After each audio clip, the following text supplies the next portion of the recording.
কতগুলো বিষয় মানুষের জীবন বদলে দিতে পারে, যেমন কোনো ঘটনা, কোনো ভালো অভিজ্ঞতা কিংবা কোনো মনীষীদের বাণী। মনীষীর বাণীগুলি হলো তাদের জীবনের দীর্ঘ অভিজ্ঞতার ফল, শুধু কথার কথা নয়। তাও বুঝতে হলে মনীষীদের বাণীরই স্মরণ নিতে হবে, কেননা তারা যা বলেন সেগুলি তাদের দেখা, উপলব্ধি করা বাস্তব। কঠোর জীবনের মাঝে যে মজা বেঁচে থাকার আনন্দ, সেটা পেতে হলে স্বপ্নগুলো বাস্তবায়নের প্রয়োজন। আর এই বাস্তবায়নে যারা আজ সফল বলে স্বীকৃত, দেখা যায় তাদের জীবনের গল্পটা এত সোজা নয়। অনেক সংগ্রাম, দুঃখ, কষ্ট, যন্ত্রণার ফসল তাদের এই সাফল্য। তাই তারা আমাদের সকলের পথ প্রদর্শক। তাদের ওই মূল্যবান কথাগুলো আমাদের জীবনে আলো ফেলতে পারে। সেই রকম কিছু কথা আজ তোমাদের বলবো, যা তোমাদের জীবনে বদল আনতে পারে। ভিডিওটি সম্পূর্ণ দেখার অনুরোধ রইল।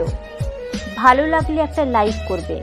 যদি ভিডিওটি দেখে উপকৃত হও তবে বন্ধুদের সাথেও শেয়ার করো। আমার এই ছোট্ট পরিবারের সদস্য না হয়ে থাকলে সাবস্ক্রাইব বাটনে ক্লিক করে পরিবারের সদস্য হয়ে যাও। কেউ তোমাকে নিয়ে ঠাট্টা করুক, তোমাকে নিয়ে হাসুক, তোমাকে আঘাত করুক, অবজ্ঞা করুক, তাতে কিছুই হবে না, কিন্তু তারা যেন তোমাকে থামাতে না পারে। যে ব্যাপারে তুমি সত্যি বিশ্বাস করো, সে ব্যাপারে কখনো হাল ছেড়ো না। পথ তুমি খুঁজে পাবেই। সহজে জেতার আনন্দ কোথায়? বাধা যত বিশাল, বিজয়ের আনন্দ বাঁধ ভাঙা। তুমি যদি সমস্যাকে বড় করে দেখো, তাহলে কখনো সমাধানের পথ খুঁজে পাবে না। প্রতিটি সফল মানুষের একটা অসফল অতীত থাকে, আর প্রতিটি অসফল অতীতের থাকে একটা সফল সমাপ্তি। তোমার পথ তোমাকেই করে নিতে হবে। সব পথ সবার জন্য নয়, তাই কারো অপেক্ষায় থেকো না। তোমার জীবনে তুমি যাই নিয়েই কাজ করো, তাকে সবচেয়ে ভালোভাবে করার চেষ্টা করো।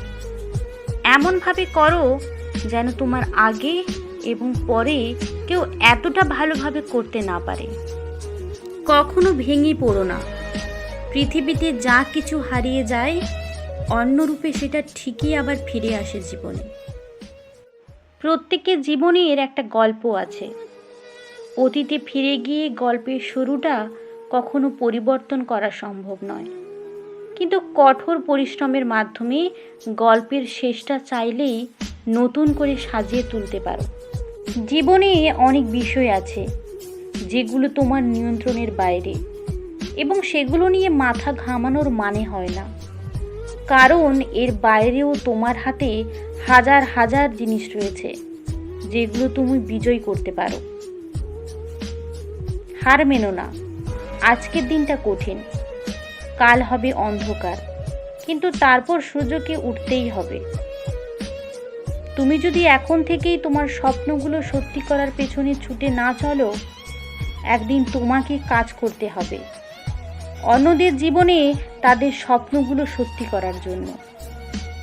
সফল হতে চাইলে তোমার সামনে আসা সব চ্যালেঞ্জ মোকাবিলা করতে হবে। চ্যালেঞ্জ বেছে নেওয়ার কোনো সুযোগ নেই। কখনো না পড়ে যাওয়ার মধ্যে বীরত্ব নেই।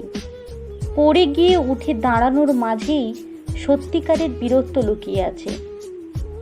কোনো কিছু যদি সত্যিই তোমার কাছে গুরুত্বপূর্ণ হয়, কোনো বাধাই তোমাকে থামাতে পারবে না।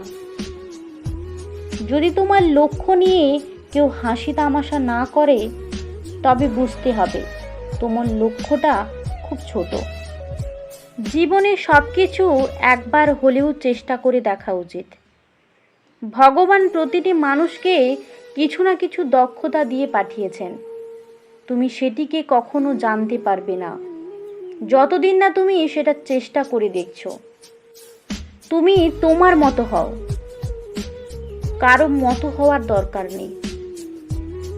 মানুষের পক্ষে সব স্বপ্নই পূরণ করা সম্ভব, যদি সে যথেষ্ট সাহসী হয়। প্রকৃতির গোপন শক্তিকে অর্জন করার চেষ্টা করো। গোপন শক্তিটি হলো ধৈর্য। ব্যর্থতা মানে কি? ব্যর্থতা কেন হয়েছে, কার কারণে হয়েছে, সেগুলো কেউ জানতে চাইবে না। তুমি ব্যর্থ হলে তার যন্ত্রণা তোমাকে একদম একাকী সইতে হবে। কেউ তোমার পাশে এসে দাঁড়াবে না। তাই কখনো অজুহাত বানাবে না। অন্যদের সুযোগ দেবে না তোমার জীবনকে নিয়ন্ত্রণ করার। জিততে তোমাকেই হবে। ব্যর্থতাকে ভয় করার বদলে চেষ্টা না করে বসে থাকাকে ভয় করো।